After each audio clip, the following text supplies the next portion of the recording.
Hello ways அனைவருக்கும் வணக்கம். கன்னிராசி அன்பர்களே, நீங்கள் இப்படிதான். கன்னியா ராசி ராசிசக்கரத்தில் 6வது ராசி. கன்னிக்கு ராசிநாதன் புதன், 10 குடையவனும் புதனே. ஆக இந்த ராசிக்காரர்கள் புத்திஜீவியாக பணம் ஈட்டி பெருமையேற்றுவர். நாவன்மை, செல்வம், குடும்பம், சேமித்த புண்ணியங்களின் அளவு ஆகியவற்றில் சரிவு இருக்கும். அதாவது போதுமான அளவு பூர்வ புண்ணியம் சேமிக்காதவர்கள் கன்னிராசியில் பிறக்க நேரிடும்.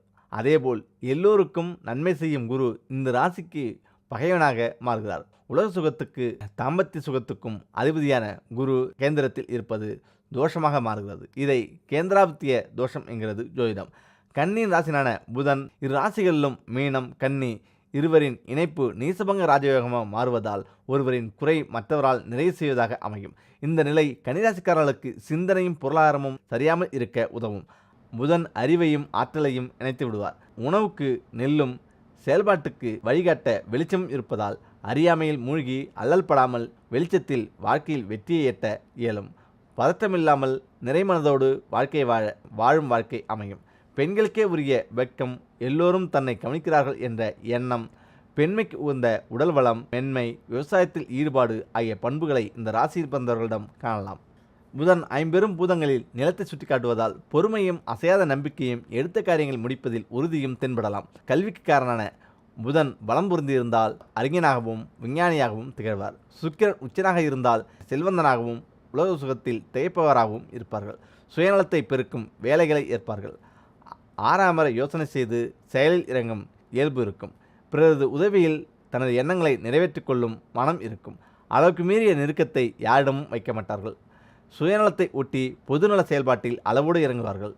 பணம் செலவழிப்பதில் சுணக்கமும் சேமிப்பதில் அளவு கடந்த ஆர்வமும் இருக்கும். தனக்கு நிகரான ஒருவரை புகழ்வது பிடிக்காது. பிறரது குறைகளை பெரிதாக்கி பிரகடனப்படுத்தி அதன் மூலம் தனது பெருமையை பெருக்கும் எண்ணம் சிலரிடம் இருக்கும். சண்டை சச்சரவு என்றால் தலையிடாமல் வெளியேறுபவர்களும் உண்டு. ஆழமான நட்பை உறுதி செய்ய மாட்டார்கள். குழந்தைகளோடு நெருக்கத்தை ஏற்படுத்திக் கொள்வார்கள். மனைவி, தாய் போன்றவர்களிடம் நெருக்கம் அளவோடு இருக்கும். குறைந்த குழந்தை செல்வம் இருக்கும்.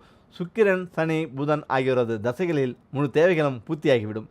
சனி பலம் பெற்றிருந்தால் செழிப்பான வாழ்வு அமையும். சுக்கிரனுக்கோ புதனுக்கோ நீசபங்கம் அமைந்தால் மக்கள் தலைவனாகவோ செல்வ சீமந்தனாகவோ அரசனாகவோ மந்திரியாகவோ இருந்து புகழை எட்ட வாய்ப்பு இருக்கும். தான் ஏமாறாமல் இருக்க எல்லா காரியங்களிலும் தனி கவனம் இருக்கும். புதனும் சனியும் பலவனாக இருந்து சுக்கிரனும் சேர்ந்தால் படிப்படியாக பகுத்தறிவும் பெருமையும் உழைப்பும் மேலோங்கி உலக அங்கீகாரம் பெற்று திகழ்வர். 4க்கும் 7க்கும் அதிபதி குருவாக இருப்பதால் வீடு, வாகனங்கள், வெளிநாட்டு வர்த்தகம் போன்றவற்றில் இழப்பை சந்திப்பார்கள். தாய் வீட்டின் உதவி, மாமனின் அரவணைப்பு ஆகியவற்றை துறப்பார்கள். புதாய நம, சுக்ராய நம, சனச்சராய நம என்று சொல்லி மூவரையும் வணங்கலாம். உழைப்புக்கும் பொருளாதாரத்துக்கும் அறிவுக்கும் இந்த மூவருக்கான வழிபாடு ஒத்துழைக்கும். உடல் வளம், உள்ளத்தெளிவு, உற்சாகம், செல்வம் ஆகியவை மகிழ்ச்சியான வாழ்க்கைக்கு அடித்தளம் ஈட்டும். ஈடுபாட்டுடன் இவர்களை வேண்டினால் விருப்பம் நிறைவேறும். குறைகளை நினைத்து சுணக்கமிட்டு செயலிழக்காமல் உற்சாகத்துடன் வழிபாட்டில் ஈடுபட்டால் பலன் நிச்சயம்.